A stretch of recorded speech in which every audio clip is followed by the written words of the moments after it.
In an instant, the elegant cello music filling the Grand Hotel ballroom died. Hundreds of guests, who had been watching with polite smiles, held their breath.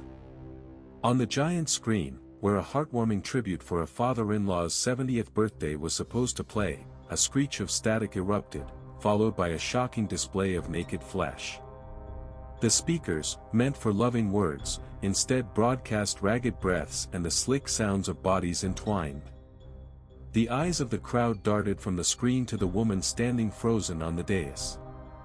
Soo-yeon. A champagne flute slipped from her numb fingers and shattered on the marble floor. But even that sharp, violent sound was drowned out by the moans of pleasure echoing from the video. On the screen, a young woman with a sweat-drenched face and hazy eyes stared back. It was undeniably Soo-yeon, 12 years younger, barely 22. The ghost of a past she had tried to bury, a time when she'd sold her soul to pay her family's debts, had just been resurrected in the most public and brutal way imaginable. Let's rewind the clock, just for a moment. Exactly 3 months before this living nightmare, Soo-yeon's life was a perfect, still life painting. A penthouse overlooking the glittering lights of Seoul, a celebrated architect for a husband, and the admiration of a society that called her the perfect wife. She prayed she would never have to wake up from this comfortable dream. But that morning, an email arrived that sent the first crack through the fortress walls of her life. Sender, unknown. Subject, blank. In the body, there were no words, just a single, terrifying attachment. With a trembling hand, Soo-yeon clicked it open. Her world tilted on its axis. It was a production still from an adult film she'd made over a decade ago, back before she even had a stage name. It was her. From that day on, her home was no longer a sanctuary. The simple beep of the electronic lock on her front door was enough to make her heart plummet. Whenever her husband Min-jun came home from work, she would quickly rearrange her features into a mask of serene elegance. But something about him had changed. The man who used to wrap an arm around her shoulder now just watched her, his eyes raking over her with a strange, cold distance. And there was a faint, unfamiliar scent of citrus cologne clinging to his collar. She told herself she was being paranoid.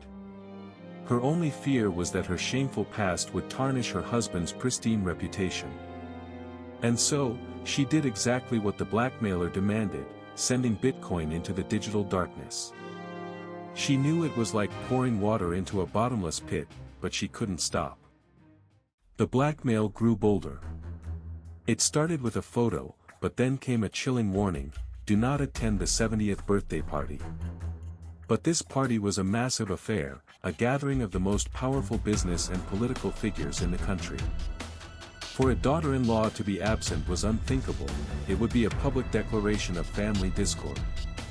Soo-yeon sent one last, massive payment, begging them to bury the video, to let her disappear from their radar. Her fingers were white as she clicked the confirm button. She truly believed money could solve this. She believed, at the very least, she could stop her husband from ever finding out. But it was a fool's hope. As that video exploded across the screen in that ballroom, a horrifying clarity washed over her. The blackmailer never wanted her money. They wanted her ruin. We return to the immediate aftermath of the party. The ballroom was in chaos. Her in-laws recoiled from her as if she carried a plague. In the car ride home, her husband Min-jun didn't say a single word. The silence was more painful than any scream, slicing into her skin. As soon as they were home, he tore off his tie and collapsed onto the sofa. He then lifted his head and aimed a look of pure contempt at Soo-yeon, who stood before him like a convicted criminal. How could you deceive me like this? You've dragged my name, my family's name, through the mud. His voice was low, but every word was a razor's edge. The next morning, a set of divorce papers lay on the dining table. Min-jun, his face a cold mask, spoke while rolling a pen between his fingers. If you fight this, your past will be splashed all over the news. We'll even revisit your parents' old debt problems. Let's just end this quietly. Don't even think about alimony. You should be grateful I'm not suing you for the humiliation." He slid a pre-written document across the table, a waiver of her rights to their shared assets. Soo-yeon stared at it through a blur of tears. It felt like her fault. The choices she made in her early 20s, the 3 films she did to save her parents, had become a life sentence, and now, they had destroyed the man she loved. With a trembling hand, she picked up the pen. Just as she was about to sign her life away, her phone buzzed. It was a message from the private investigator she'd hired days ago, with the results of the IP trace on the blackmail emails. Her eyes, glazed with grief, scanned the text. And then she froze. The final destination of the Bitcoin she'd sent, it was a familiar offshore account number. It was the secret account Min-jun used to stash money siphoned from his construction projects, an account she only knew about by accident. No, it couldn't be. The pieces of the puzzle began to slam into place in her mind. She put down the pen. While Min-jun was in the shower, she slipped into his study. On his computer, deep inside a hidden folder, she found it, a video file named Tribute Video_Final. It had been edited just 3 days before the party. It was all him. Her husband, Min-jun, had orchestrated everything. With shaking hands, she ran a file recovery program on his deleted items. And what she found was more than just the video. There was an audio file, extracted from his car's black box recorder. She plugged in her earphones. "Honey, isn't it too cruel to do it at his 70th birthday party?" It was another woman's voice. The reply that followed, in her husband's voice, turned the blood in her veins to ice. "It has to be cruel. It's the only way she'll leave on her own. To get rid of her without paying a cent, I have to destroy her socially. She has a past, right? It's the perfect scenario where I get to play the victim." His smug, satisfied laugh ripped through the earphones and tore her world apart. When Min-jun came out of the shower, he scowled at Soo-yeon, who was sitting silently on the sofa. "You haven't signed it yet? Just finish it and get out." But when Soo-yeon lifted her head, the face of a defeated victim was gone. The submissive gaze she'd been forced to wear for the cameras 10 years ago had vanished. In its place was an icy fury, the kind only a woman who has already lost everything can possess. She picked up the divorce papers. And slowly, deliberately, she ripped them in half right in front of his eyes. The sound tore through the silence of the room. "Min-jun," she said, her voice steady and cold. "We'll get our divorce in a courtroom. But before that, I think we need to pay your parents a visit." That night, the in-laws' living room was once again a field of ice. The moment they saw Soo-yeon, her mother-in-law screamed for someone to bring salt to throw at her, to cast out the evil spirit. But Soo-yeon was unmoved. She simply placed a small digital recorder on the coffee table. "Mother, father. I know you're ashamed of your daughter-in-law's past. But I think you'll find what your son has done in the present is far more disgusting." She pressed play.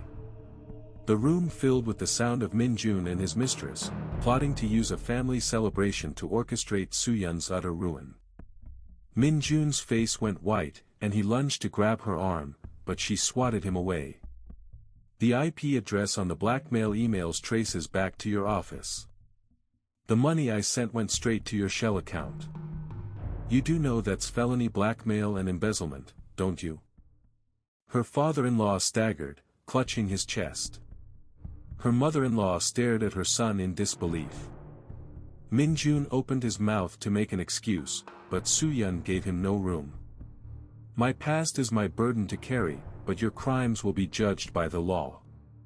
Alimony, division of assets, and damages for emotional distress. I'm coming for every single penny, and I will not stop until I get it. She turned her back on a frozen Min-jun and walked out of the house. Behind her, she could hear shouting, the sound of something breaking, but she didn't look back. The night air was cold, but it felt warmer than anything she had felt for the last 3 months. The end came more quietly than she expected. Min-jun, a man who valued his reputation above all else, was terrified of his crimes and his affair being made public. He agreed to nearly all of her demands. He was disbarred from the Architects Association, leaving an indelible stain on the career he was so proud of. With the settlement money, Soo-yeon bought a small, cozy apartment on the outskirts of Seoul. It was humble compared to the gilded cage of her penthouse, but here, there was no fear at the sound of a door opening, no need to perform for anyone's approval. On a drizzly night, Soo-yeon sat out on her small balcony. In her hand was an old videotape, the original copy of the film her husband had used against her. She flicked a lighter. With a hiss, a blue flame began to lick at the magnetic tape. The acrid smell of melting plastic mingled with the scent of rain. As the film curled and blackened, puffing out smoke, Soo-yeon watched the flame in silence. She was watching the chains that had bound her since her 20s melt away into nothing. When the flame died, leaving only ash, Soo-yeon took her first deep breath of freedom. She no longer had to play the part of the perfect wife. The castle she had built on a foundation of sand had crumbled, but in the ruins, she finally found herself. The sound of the rain against the window felt like applause. And in her own voice, not a line from some long-forgotten script, she whispered, "True shame isn't bearing your body. It's bearing a rotten soul that cheats and destroys another person." She went back inside and pulled the covers over her. For the first time in 3 months, she felt sleep would come without the help of a pill. In the quiet darkness, her eyes slowly closed. The sun would rise tomorrow. And Soo-yeon's real life, her true life, would finally begin. She thought her exposed past would drown her in a swamp of shame. But ironically, it was the courage to face that truth that finally pulled her out. The woman in the white dress, living a beautiful lie, was gone. In her place, a human being, wounded but healing, drifted into a deep and peaceful sleep. But the story doesn't end there. On the day the news of Min-jun's downfall became public, an unread email sat in his inbox. The sender was simply named Ghost. The email was empty, except for a single attachment. It was a CCTV screenshot from the hotel where he used to meet his mistress. Was it from Soo-yeon? Or was someone else watching him now?